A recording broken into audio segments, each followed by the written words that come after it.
Hello everyone, welcome to my channel. আজকে আমি আপনাদের করে দেখাবো অথেন্টিক ফ্লেভারের দই মাছ। আমি এখানে ইউজ করেছি রুই মাছ। আমি এখানে 10 পিস রুই মাছ নিয়ে নিয়েছি। আমি মাছের পিসগুলো সবসময় ছোটই প্রেফার করি। এবার মাছের পিসগুলো আমি একটা বড় কন্টেনারে শিফট করে দেব, কারণ এখানে মোটামুটি 1 ঘন্টার মতো ম্যারিনেট করতে হবে সবগুলো উপকরণ দিয়ে। এবার গ্রেভির জন্য আমি নিয়ে নিয়েছি পেঁয়াজ, রসুন, টমেটো, আদা আর কাঁচা লঙ্কা। কাঁচা লঙ্কার পরিমাণটা কিন্তু আপনাদের স্পাইসি লেভেল অনুযায়ী হবে। এবার আমি পেস্ট বানিয়ে নিয়েছি। এবার মাছের মধ্যে অ্যাড করে দিলাম পরিমাণ মতো লবণ, পেস্ট মশলা আর 1 বাটি টক দই। এই টক দইটা কিন্তু আমার বাড়িতেই বানানো, একদম ফ্রেশ। টক দই যত ফ্রেশ হবে গ্রেভিটা কিন্তু ততটাই সুস্বাদু হবে। এবার এটা 1 ঘন্টার জন্য ম্যারিনেট করতে রেখে দেব। চলুন এবার রান্নাটা করা যাক। তার জন্য আমি অ্যাড করেছি 2 টেবিল স্পুন অয়েল।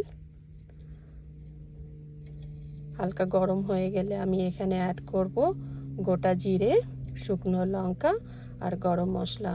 আমি এখানে গরম মশলা গুঁড়ো দিয়েছি, আপনারা কিন্তু গোটা গরম মশলাও ইউজ করতে পারেন। এবার মাছের পিসগুলো দিয়ে দেবেন। এখানে গ্রেভিটাও দিয়ে দিতে হবে। আমি অনেক জায়গার দই মাছ খেয়েছি, টেস্ট করেছি, কিন্তু আমার মনে হয় আপনি যদি অথেন্টিক ফ্লেভার চান তাহলে এইভাবেই আপনাকে কুক করতে হবে। আপনাদের কাছে অনুরোধ রইল, অ্যাটলিস্ট একবার এটা বাড়িতে করে দেখবেন আর আমাকে অবশ্যই জানাবেন। এবার এটা ঢেকে ঢেকে রান্না করতে হবে।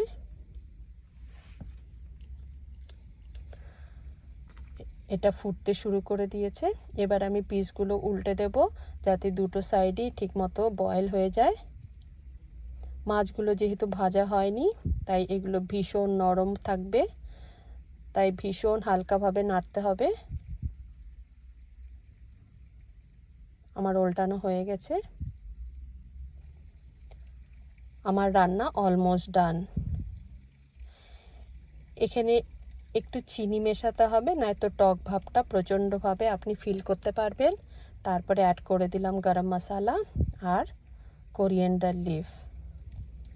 এবার এটা আবার হালকা করে উল্টে দেব যাতে কোরিয়েন্ডার লিফ, গরম মশলা আর চিনিটা গ্রেভির মধ্যে ভালো মতো মিক্স হয়ে যায়। ভীষণ হালকাভাবে নাড়তে হবে যাতে মাছের পিসগুলো ভেঙে না যায়।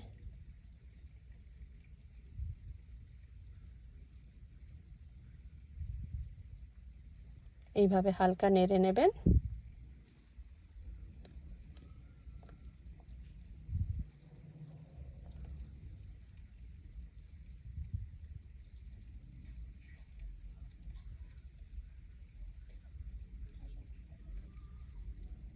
এই রেসিপিটা মাখা মাখাই হয়। এবার আমি এর মধ্যে দিয়ে দিলাম বারিস্তা। আমার বারিস্তাটা কিন্তু কেনা, আপনারা চাইলে বাড়িতেও রেডি করতে পারেন, বাড়িতেও তৈরি করে নিতে পারেন।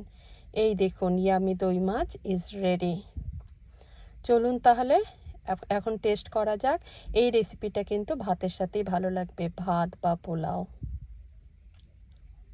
আপনারা কিন্তু বাড়িতে অবশ্যই একবার ট্রাই করবেন, আপনাদের কাছে অনুরোধ রইল। দেখুন মাছটা কি নরম তুলতুলে, আমার ভীষণ ভালো লেগেছে। থ্যাঙ্কস।